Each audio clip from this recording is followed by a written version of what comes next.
I was cutting my 25th birthday cake when my phone buzzed. Mom's text made my blood freeze. "We sold your car. Family comes first. You need to pay $6,000 for your brother's wedding venue deposit by tomorrow." My hands shook as I read it again. The car I had worked double shifts to buy, the car with my name on the title, was gone. My entire family sat around me singing happy birthday while my world crumbled. They had no idea what they had just done. Before we dive into this shocking family betrayal, I need to ask, where are you watching from tonight? This story gets absolutely wild, so please hit that like button if you are ready for some serious family drama.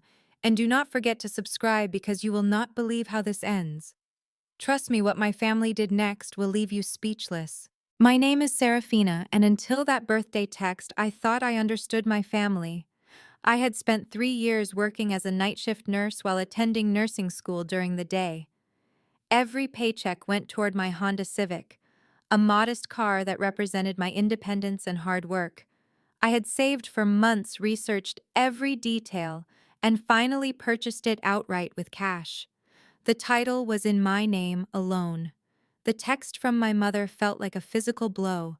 I excused myself from my birthday dinner and called her immediately.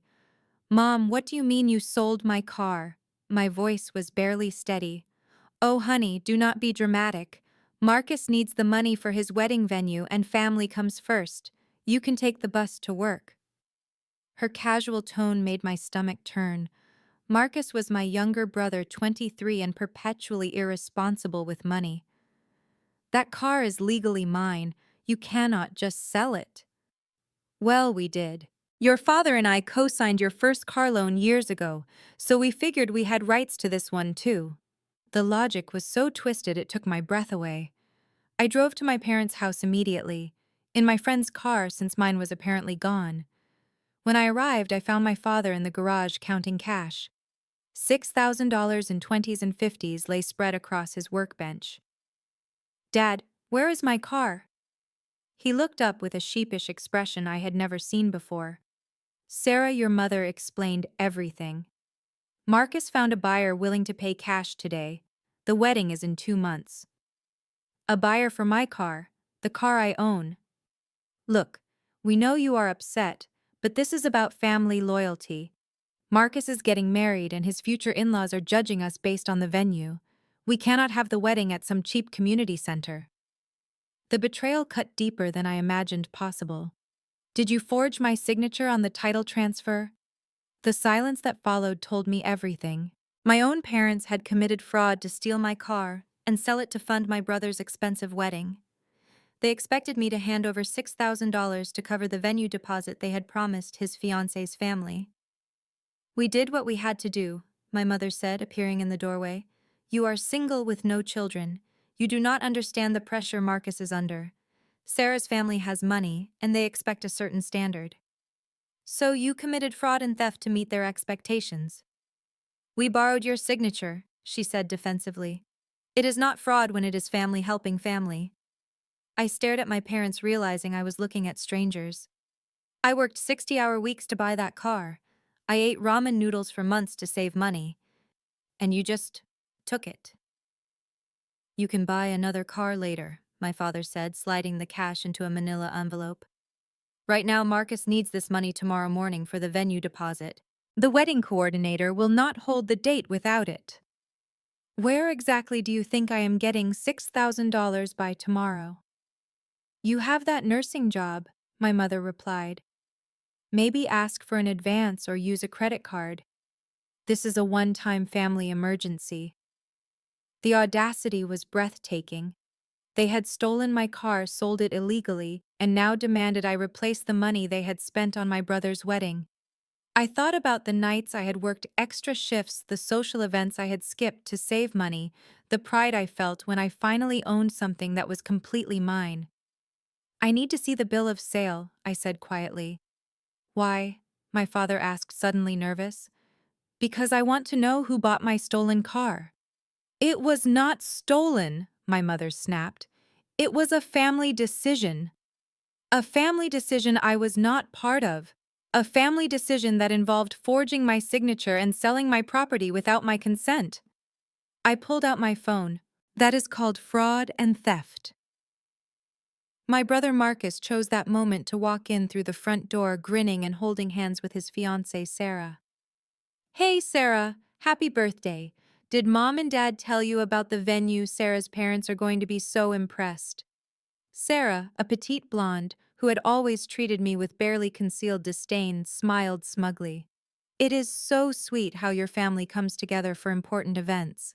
My parents were worried about, well, you know, but this venue will show them that Marcus comes from good people.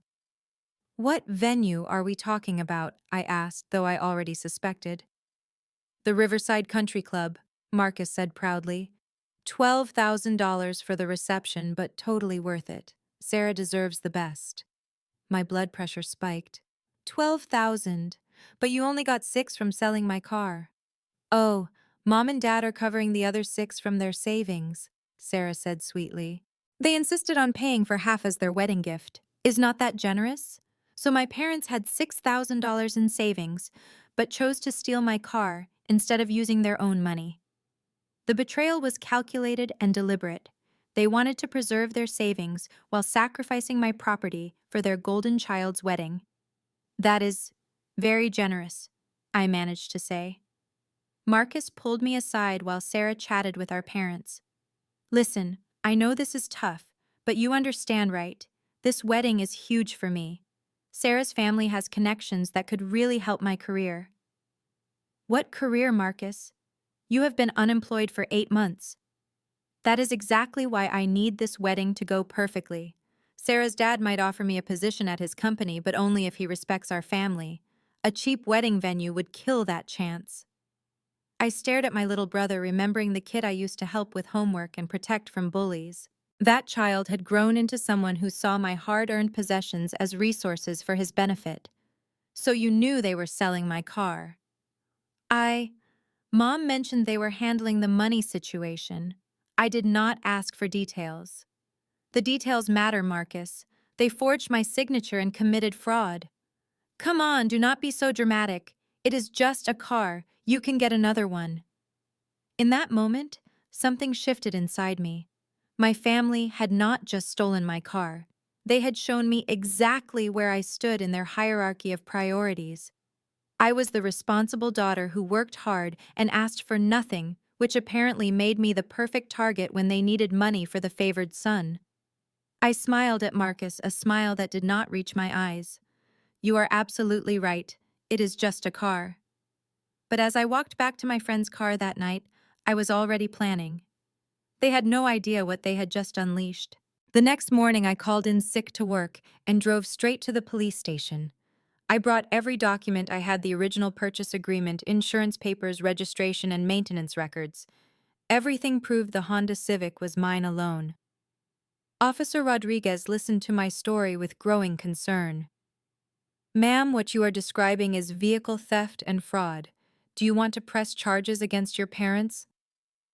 The question hung in the air like a loaded weapon. Pressing charges meant destroying my family relationships forever. Not pressing charges meant accepting that I was nothing more than a resource to be exploited. I want to explore my options first, I said carefully. What would happen if I did file charges? If we can prove they forged your signature on the title transfer, that is felony fraud. Vehicle theft is also a felony. They could face significant fines and possible jail time. I left the station with a case number and a decision to make. First, I needed more information. I drove to the DMV and requested copies of all title transfer documents. The clerk, a middle-aged woman named Janet, pulled up my records and frowned. This is odd, she muttered. What is odd? The signature on this title transfer does not match the signature on your original registration. See here. She pointed to 2 documents side by side. My real signature was neat and precise from years of signing medical charts. The forged signature was shaky and obviously different. Can I get copies of both documents? Absolutely. This looks like fraud to me. You should report this. Armed with proof of the forgery, I drove to the address listed on the bill of sale. A modest house in the suburbs where an elderly man named Frank answered the door. I'm sorry to bother you, but I believe you recently purchased a Honda Civic from my parents. Frank's face immediately showed concern.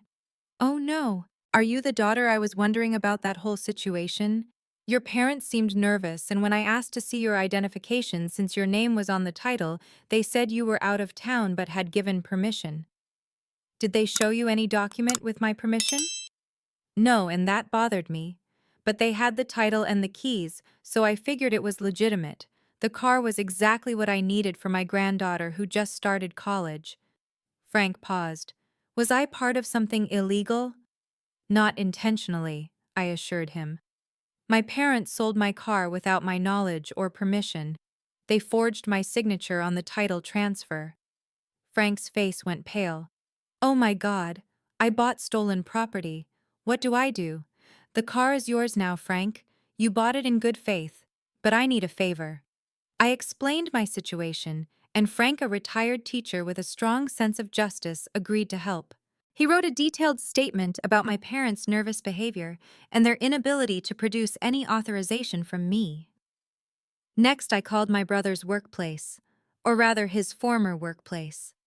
Marcus had been laid off 8 months ago, but had been lying to everyone about still having a job. Sarah apparently did not know the truth. My final stop was the Riverside Country Club. I spoke with Monica, the wedding coordinator, who had been working with Marcus and Sarah. I need to verify something about my brother's wedding deposit, I said. Monica pulled up their file. Yes, Marcus and Sarah Rodriguez Clark. Beautiful couple. They put down 6,000 yesterday, and the remaining 6,000 is due 2 weeks before the wedding. Has the deposit been processed yet? Not yet. We hold deposits for 72 hours before processing to allow for any last-minute changes or concerns. Perfect timing. I drove home and called a family meeting. I need everyone here tonight at 7. We need to discuss the car situation. That evening, my parents Marcus and Sarah gathered in the living room, clearly expecting me to hand over the $6,000. Instead, I placed a folder on the coffee table. I spent today investigating what happened to my car, I began calmly. And I discovered some interesting things.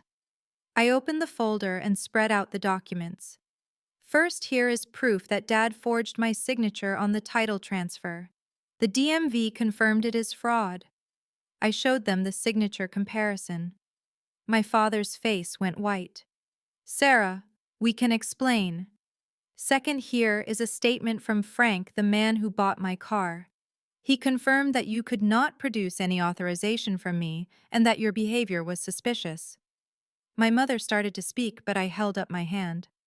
Third, Marcus, I called your former employer today. You have been unemployed for 8 months, not on vacation like you told Sarah.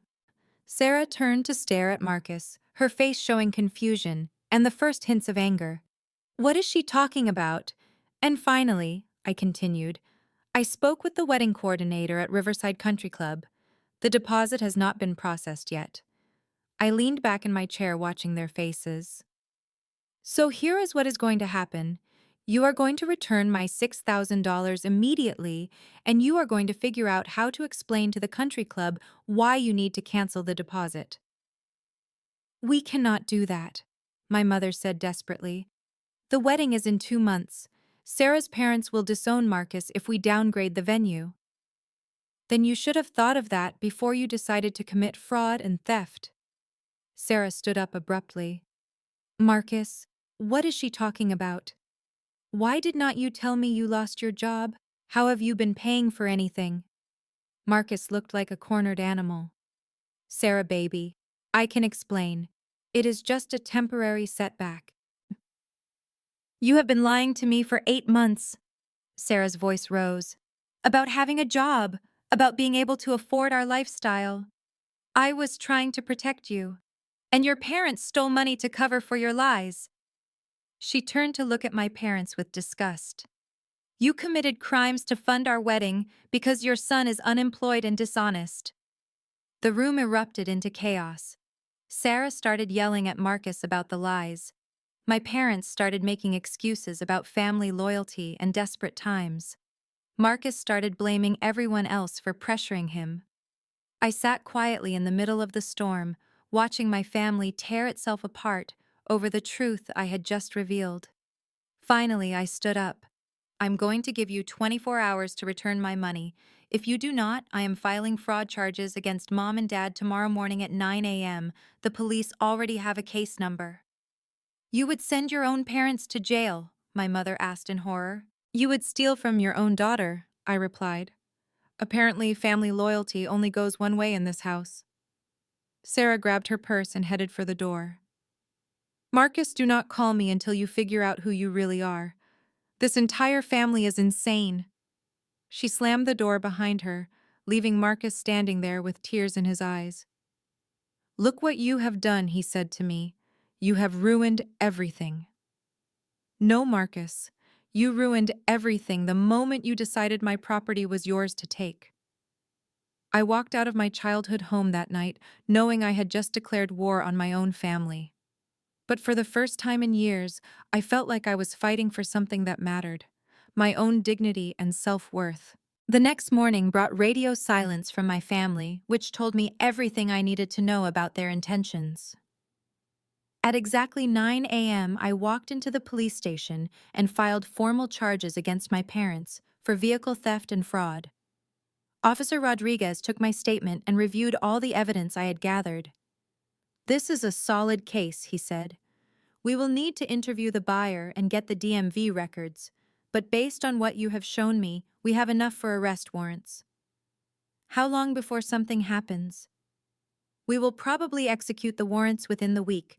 They will be arrested, booked, and released on bail pending trial. Are you prepared for the fallout?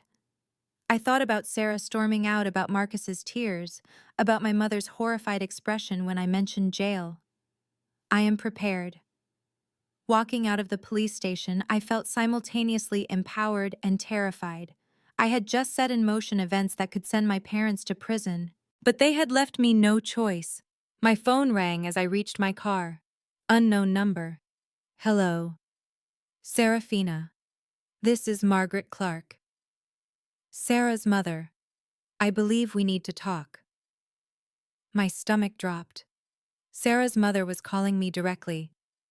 Mrs. Clark. Yes, we probably should talk. Sarah came home in tears last night and told us everything. About your brother's unemployment, about your parents stealing your car, about the fraud. I think you and I are on the same side here. We agreed to meet at a coffee shop near my apartment. Margaret Clark turned out to be a sharp-eyed woman in her 50s, who clearly did not suffer fools gladly. Sarah is heartbroken, she began without preamble. She genuinely loved your brother, but she cannot build a life with someone who lies about fundamental things like having a job. I am sorry this happened. I never intended for Sarah to get hurt. Do not apologize for telling the truth. My husband and I have been suspicious about Marcus for months. He always had excuses when we invited him to business functions, and Sarah was always vague about what exactly he did for work. Margaret stirred her coffee thoughtfully. What your parents did to you is unconscionable. Stealing from your own child to fund a wedding based on lies. It is fraud on multiple levels. Sarah called off the engagement. This morning, she returned the ring and everything. Margaret's expression hardened. But here is the thing that really angers me. We had agreed to pay for the flowers and catering for the wedding. $12,000. We already put down deposits based on your family's assurances about the venue. My heart sank. Oh no. Oh yes, so your family's fraud has now cost my family money too. We are out thousands of dollars for a wedding that was built on lies from the beginning. I stared at her, realizing the scope of the damage was far larger than I had understood. What can we do? We can work together, Margaret said firmly. I spoke with my lawyer this morning. We can sue your parents and brother for fraud, but it would be more effective if we coordinate our efforts. You want to sue them? Serafina, they took money under false pretenses from multiple parties. They stole your car. They lied to us about Marcus's employment and financial stability, and they convinced us to make deposits for a wedding that the groom could never actually afford. This is not just family drama. This is criminal fraud that affected multiple victims.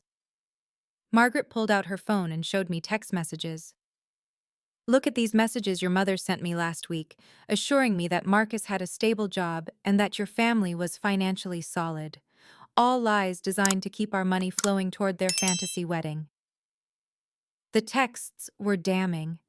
My mother had been actively deceiving Sarah's family while stealing from me to fund the same lie. My lawyer wants to meet with you, Margaret continued. If we present a united front, we have a much stronger case, and honestly, I think there might be other victims we do not know about yet. She was right.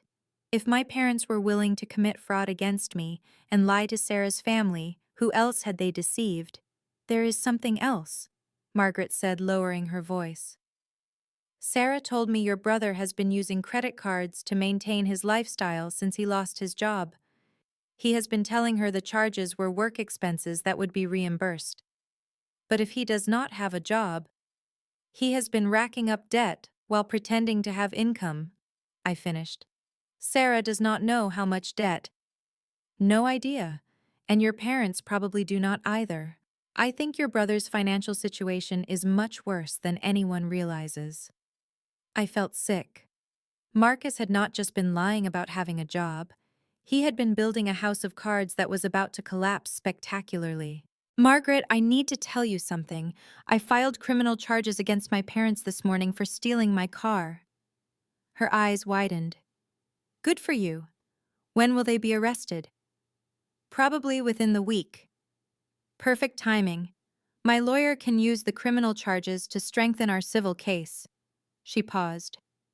There is one more thing. Sarah works in banking and she mentioned that Marcus tried to get her to co-sign for a loan last month. She said no, but it makes me wonder what other financial schemes he has been pursuing. The picture was becoming clearer and more disturbing. Marcus was not just unemployed.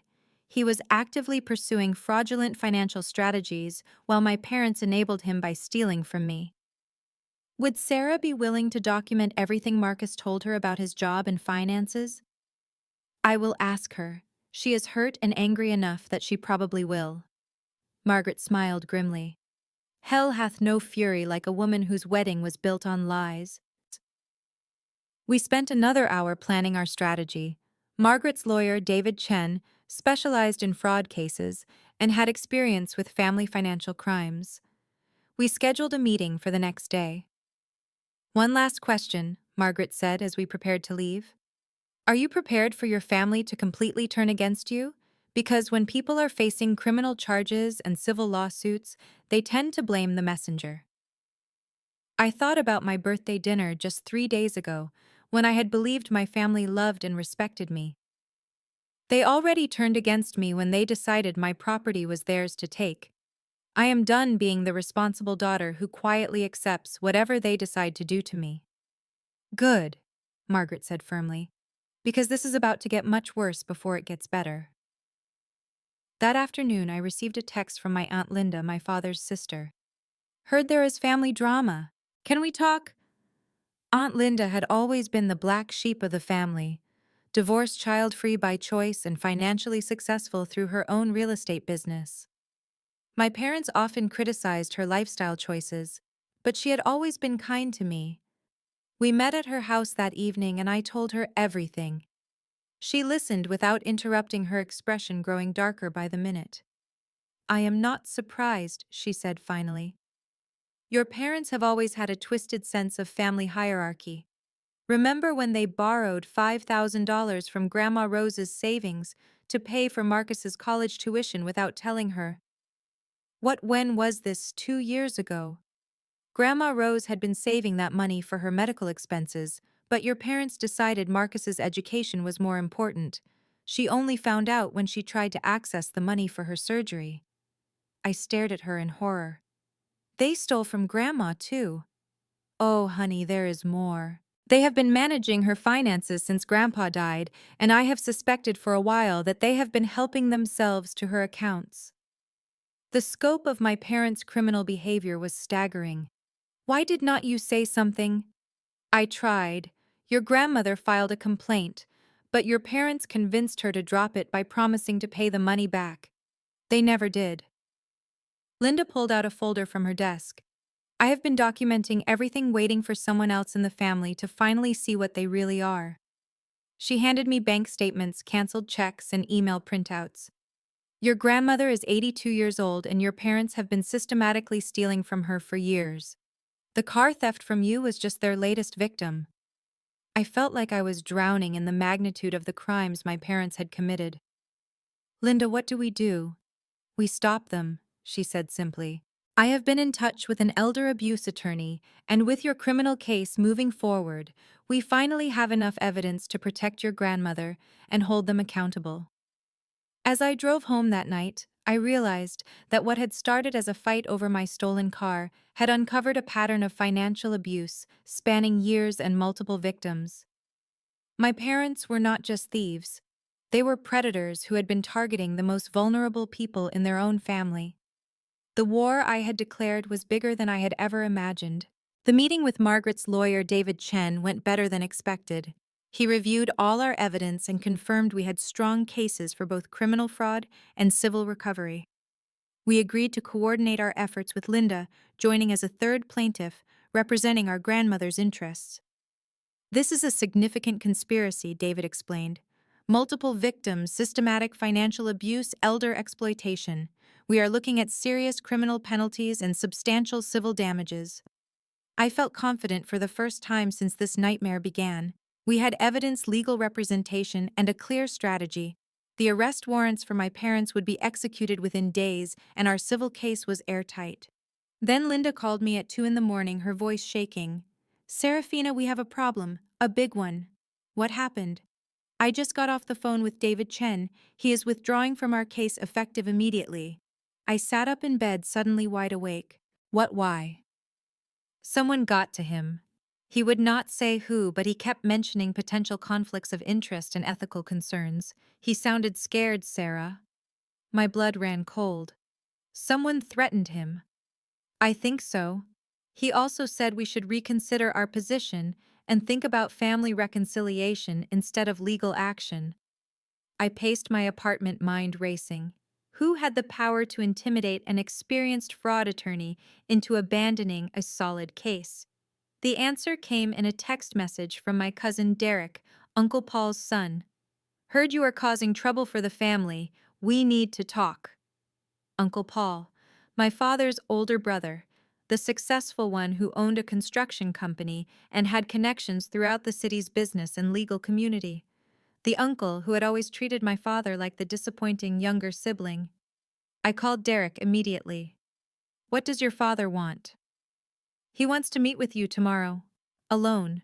He says this family drama has gone far enough. Derek, do you know what my parents did to me? I know they took your car for Marcus's wedding. Dad says you are blowing this way out of proportion and making the whole family look bad. The dismissive tone in his voice told me everything. Uncle Paul had positioned this as me being dramatic rather than my parents being criminals. They committed fraud, Derek. They forged my signature and stole my property. Look, Sarah, I do not want to get in the middle of this, but Dad is really angry about the police involvement. He says it is going to hurt the family business if this becomes public. Uncle Paul's construction company relied heavily on his reputation in the community. A family scandal involving fraud and elder abuse could cost him contracts and damage his standing. So he scared our lawyer into quitting. I do not know anything about that, but Dad wants to make this right. He is willing to pay you back for the car if you drop the charges. Vic, the offer was tempting, but something felt wrong. How much is he offering? The full amount. $6,000, cash. That was exactly what my parents had stolen, but my car had been worth more than that. And it did not address the systematic abuse of my grandmother or the fraud committed against Margaret's family. I need to think about it. He wants an answer by tomorrow night. After that, he says the offer is off the table. I spent the rest of the night researching Uncle Paul's business connections. What I found was disturbing. His company had contracts with the city, relationships with local banks, and ties to several law firms, including David Chen's practice. Uncle Paul had not just intimidated our lawyer. He had leveraged his entire network to protect my parents and himself. Because if their pattern of financial abuse became public, it could implicate him too. The next evening, I met Uncle Paul at his office. He was a large man who commanded respect through sheer presence, and his office was designed to intimidate with its expensive furniture and wall of awards. Serafina, this has gotten completely out of hand, he began without greeting. Your parents made a mistake, but destroying the family over a car is insane. It was not just a car. It was fraud theft and part of a pattern of financial abuse. That is dramatic nonsense. Your parents were desperate to help Marcus, and they made a poor choice. But pressing criminal charges, trying to send them to prison, that is vindictive. Uncle Paul leaned back in his chair studying me. I am prepared to write you a check for $10,000 right now if you drop all charges and lawsuits. That is more than your car was worth. What about my grandmother? What about Margaret's family? Those are separate issues that can be resolved privately. This does not need to involve the courts. I realized he was not just trying to protect my parents, he was protecting himself. Uncle Paul, have you been involved in managing Grandma's finances too? His expression shifted slightly, confirming my suspicion. Your grandmother asked me to help with some investments. Everything was legitimate.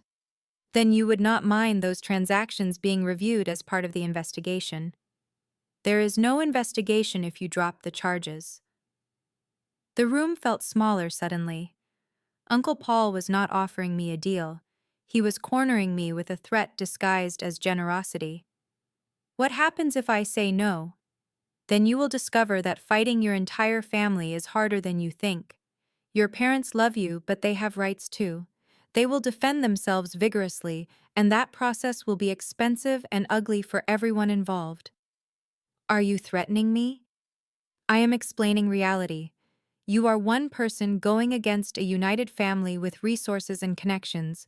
David Chen was smart enough to recognize the futility of your position. I stood up, understanding finally that Uncle Paul had orchestrated David's withdrawal and was now trying to buy my silence. I need time to consider your offer. You have until tomorrow at noon. After that, the family will respond accordingly. Walking out of his office, I felt the weight of his threat. I was no longer fighting just my parents. I was up against the entire family power structure led by someone with the resources and connections to destroy my case before it even reached court. But Uncle Paul had made one crucial mistake. By threatening me and forcing our lawyer to withdraw, he had revealed that there was much more at stake than just my stolen car. He was desperately trying to prevent an investigation that would expose years of coordinated financial abuse. I drove straight to Margaret's house and told her everything. Her face grew pale as I described Uncle Paul's intimidation tactics and buyout offer. This is worse than we thought, she said. If he is willing to pay $10,000 to make this go away, imagine what he is hiding. We do not have a lawyer anymore. Margaret smiled grimly. Actually, we do. I made some calls after David withdrew. There is an attorney in the state capitol who specializes in family fraud cases involving organized conspiracies. She has been investigating similar patterns in wealthy families. Will she take our case? She already wants to meet with us. Her name is Rebecca Torres, and she thinks what happened to us might be part of a larger pattern she has been tracking. As we scheduled the meeting with Rebecca Torres, I realized that Uncle Paul's attempt to intimidate us had backfired. Instead of scaring me into silence, he had revealed the scope of the conspiracy and connected us with someone who understood exactly what we were fighting. The war was escalating, but we were no longer fighting alone. Rebecca Torres was nothing like David Chen. Where he had been cautious and conventional, she was fierce and relentless. Her office walls were covered with newspaper clippings about successful prosecutions of family financial conspiracies, and her confidence was immediately apparent. I have been tracking patterns like yours for 3 years, she explained after reviewing our evidence. Wealthy families who systematically exploit younger and older relatives using family loyalty as cover for criminal behavior. She spread out documents across her conference table. Your uncle's reaction confirms what I suspected. This is not just about your car or even your grandmother's money. There is a larger financial conspiracy here. What do you mean? Uncle Paul's construction company has been involved in several questionable deals over the past 5 years. City contracts awarded without proper bidding, suspicious cash transactions family members placed in key positions. Your parents' theft from you and your grandmother fits a pattern of financial impropriety that extends to business practices. Margaret leaned forward. So this could be bigger than family fraud. Much bigger. I think your family has been operating an informal conspiracy to funnel money through multiple channels, using elder abuse and theft to fund lifestyle maintenance and business operations. Rebecca pulled up financial records on her laptop. I subpoenaed your grandmother's bank records yesterday, and the pattern is clear. Regular transfers to accounts controlled by your parents and Uncle Paul, always just under amounts that would trigger automatic reporting requirements. The scope was staggering. My stolen car was just the most recent crime in a years-long conspiracy. Here is what we are going to do, Rebecca continued. We are filing expanded charges that include elder abuse conspiracy to commit fraud and money laundering. And we are adding Uncle Paul as a defendant. Can you protect us from his retaliation? Absolutely. I have connections with the FBI Financial Crimes Unit. This case is exactly the kind they love. Family conspiracy with business connections and systematic victim targeting. 2 days later, the arrests began. I watched from my apartment window as police cars pulled up to my parents' house at 6 in the morning. They were led away in handcuffs, while neighbors gathered to watch.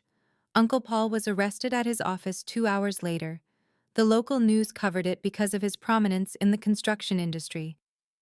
By noon, my phone was ringing constantly. Family members, friends, neighbors, everyone wanted to know what was happening. Some were supportive, but many were angry that I had destroyed the family over a simple misunderstanding. The pressure was intense, but Rebecca had prepared me for it. Family conspiracies survive because victims feel isolated and guilty. Your extended family will pressure you to drop charges because exposure threatens their comfort and reputation. She was right. My phone buzzed with guilt-inducing messages. How could you send your own parents to jail? This is tearing the family apart. Grandma Rose is heartbroken about the scandal. But then something unexpected happened. Other victims started coming forward. Frank, the man who had unknowingly bought my stolen car, called with information. After talking to you, I started thinking about other cars I bought from your uncle's lot over the years. I think some of those might have been questionable too. A former employee of Uncle Paul's construction company reached out through Rebecca's office. I have documentation of cash payments and off-the-books transactions going back years.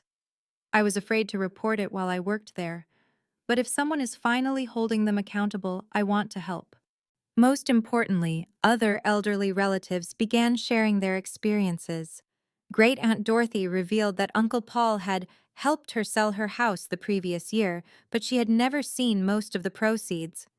He said there were liens and taxes that ate up most of the money, she explained during a meeting with Rebecca. But I never understood where exactly it went. Rebecca's investigation revealed that Uncle Paul had indeed helped Dorothy sell her house, then diverted most of the proceeds to accounts he controlled using forged documents to make the transactions appear legitimate. This is a full-scale family financial exploitation ring, Rebecca explained. They target elderly relatives and financially vulnerable family members using their trusted positions to steal systematically. The evidence was overwhelming. Bank records, forged signatures, false documents, and testimony from multiple victims painted a picture of coordinated criminal activity spanning years. But the breakthrough came from an unexpected source. Marcus called me sobbing from the county jail, where he was being held on related charges. Sarah, I need to tell you everything. I cannot live with this anymore. Marcus, you should not be talking to me without a lawyer. I do not care. I need you to know I never wanted them to steal from you. I was just desperate, and they convinced me it was temporary. Through his tears, Marcus revealed details that even Rebecca had not uncovered. Uncle Paul had been using Marcus as a front for money laundering operations, promising him legitimate employment in exchange for allowing transactions to flow through accounts in his name. He told me it was just paperwork to help with taxes, but I was signing documents that moved money from Grandma's accounts to shell companies he controlled. I thought I was helping with legitimate business. Marcus had been both a victim and an unwitting accomplice. Uncle Paul had exploited his unemployment and desperation to create another layer of deniability for the financial crimes. How much money are we talking about, Marcus? Over the past 2 years, maybe $200,000 from Grandma alone. But there were other elderly relatives and money from the construction business. Sarah, I think the total is over $500,000. $500,000. My $6,000 car theft was just a tiny piece of a massive criminal enterprise. Rebecca filed amended charges the next day, adding money laundering and organized fraud to the case. The FBI officially opened an investigation and Uncle Paul's construction company was placed under federal scrutiny. This has become exactly what I hoped it would, Rebecca told us during an update meeting. A complete exposure of systematic family financial abuse, with federal implications. But the best moment came when we met with my grandmother Rose. At 82, she was sharper than anyone had given her credit for, and she had been keeping her own records. I knew something was wrong, she said, pulling out a shoebox full of receipts and handwritten notes. When you live through the Depression, you learn to watch your money carefully. Her documentation corroborated everything we had discovered and added details that strengthened the case immeasurably. I am proud of you for fighting back, she told me, holding my hand with surprising strength. I was too scared to challenge them alone, but you gave me courage. Sitting with my grandmother, surrounded by evidence of years of theft and abuse, I realized that my birthday text about the stolen car had been the key that unlocked a massive criminal conspiracy. What started as personal betrayal had become a federal case that would protect other vulnerable victims. Uncle Paul's attempt to intimidate us had backfired completely. Instead of silencing the investigation, his threats had connected us with resources that exposed the full scope of his crimes. Justice was finally within reach. The trials began 8 months after my birthday text. By then, the local media had picked up the story as the family fraud ring, and Uncle Paul's construction company had collapsed under federal investigation. I sat in the courtroom, watching my parents and uncle face justice, feeling a complex mix of vindication and sadness. These were people who had raised me, who I had loved and trusted, and they had systematically exploited that trust for years. The evidence was overwhelming.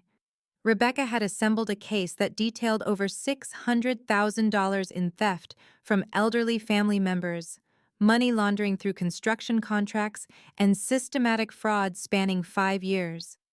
Uncle Paul received the harshest sentence, 7 years in federal prison and restitution requirements that would bankrupt him completely. His construction empire, built partly on stolen money, was liquidated to pay victims. My parents each received 3 years with the possibility of early release if they complied fully with restitution orders. The judge was clear about their crimes. You violated the most sacred trust, that between parents and children, caregivers, and elderly relatives. Your actions were calculated, systematic, and devastating to your victims. Marcus received probation and community service after his cooperation with the investigation. His testimony had been crucial in exposing Uncle Paul's money laundering operations. But the most satisfying moment came during the restitution hearings. Every penny stolen from me, my grandmother, and other victims had to be repaid with interest. Uncle Paul's seized assets covered most of it, and insurance policies covered the rest. I received not just my $6,000, but an additional $12,000 in damages and interest. My grandmother recovered over $60,000 that had been stolen from her over the years. Margaret's family recovered their wedding deposits plus damages. The civil settlements were substantial enough to send a clear message about the consequences of family financial abuse. This case will be studied in law schools, Rebecca told me after the final sentencing. You have helped establish precedents that will protect other families from similar exploitation. But legal victory was only part of the healing process. The real work came in rebuilding my life and relationships. My relationship with Marcus slowly improved during his probation period. He enrolled in therapy and job training programs, genuinely committed to rebuilding his life honestly. I know I can never undo the damage I caused, he told me during one of our supervised visits. But I want you to know that losing your respect was worse than losing Sarah or facing criminal charges. Marcus, you were manipulated too. Uncle Paul took advantage of your desperation. That does not excuse my choices. I should have questioned why they were being so secretive. I should have protected you instead of letting them use me. His remorse seemed genuine, and slowly, carefully, we began rebuilding trust. My parents, however, remained largely unrepentant. Even facing prison time, they maintained that they had acted out of love for Marcus and family loyalty. Our relationship might never fully heal, but I found peace with that reality. The unexpected blessing was discovering my chosen family. Margaret and I became close friends, bonded by our shared experience of fighting for justice. Frank, who had unknowingly bought my stolen car, became like a surrogate grandfather, visiting regularly and sharing stories of his own family. My grandmother Rose moved into an assisted living community near my apartment, and we spent every Sunday together, her sharp wit and resilience inspiring me constantly. You saved more than money, she told me one afternoon as we worked on a puzzle together. You saved my dignity and showed me I was worth fighting for. Aunt Linda and I grew closer, too united by our willingness to challenge family dysfunction rather than enable it. Real family does not steal from each other, she said during one of our weekly dinners. Real family protects and supports each other. You showed us what that looks like. My career flourished in unexpected ways. The skills I had developed during the investigation, research, documentation, advocacy, led to opportunities in patient advocacy at the hospital. I started working with elderly patients who suspected financial abuse, connecting them with resources and support. You have a gift for this, my supervisor told me. You understand both the legal aspects and the emotional trauma. 6 months after the trials ended, I testified before the state legislature about elder financial abuse, helping to strengthen protective laws. The legislation became known as Rose's Law in honor of my grandmother, and knowing that our fight had created lasting protections for other vulnerable people gave everything we had endured deeper meaning. On the first anniversary of my birthday text, I hosted a celebration dinner for my chosen family. Margaret brought her daughter Sarah, who had found happiness with someone honest and supportive. Frank brought his granddaughter, who was thriving in college, thanks to the reliable transportation my former car provided. Aunt Linda brought her partner, and Grandmother Rose held court at the head of the table, telling stories that made everyone laugh. A year ago, I thought family meant accepting whatever people did to you because you shared blood, I told them during my toast. But real family is people who show up for you, who fight for justice alongside you, and who celebrate your victories. As I looked around the table at faces filled with genuine love and support, I realized that losing my birth family's approval was a small price to pay for discovering authentic relationships built on mutual respect rather than obligation. My phone buzzed with a text from Rebecca. Saw the news coverage of your legislative testimony. The Victim Services Coordinator position opened up at the state level. Interested in applying? I smiled, realizing that my future was full of possibilities I could never have imagined while I was trapped in dysfunction and trying to please people who saw me as a resource rather than a person. The girl who had received that devastating birthday text about her stolen car was gone, replaced by a woman who understood her worth and would never again accept being treated as anything less than she deserved. Now I want to ask you something. Have you ever had to choose between family loyalty and standing up for what is right? Sometimes the people who are supposed to protect us become the ones we need protection from. Drop a comment below and tell me about your experiences with family drama or times when you had to fight for justice even when it was difficult. Your stories matter and help others feel less alone in their struggles. If this story resonated with you, please hit that like button to support content that explores real family dynamics and complex relationships. Subscribe to hear more stories about standing up for yourself and finding your chosen family when your birth family fails you. And share this video with someone who might need to hear that they deserve better treatment, even from family members. Thank you for listening to my story and for supporting others who have faced similar betrayals. Remember that your worth is not determined by how others treat you, and sometimes the most loving thing you can do is set boundaries that protect yourself and other potential victims. Family should be a source of support and love, not exploitation and trauma. Until next time, keep fighting for the respect and justice you deserve.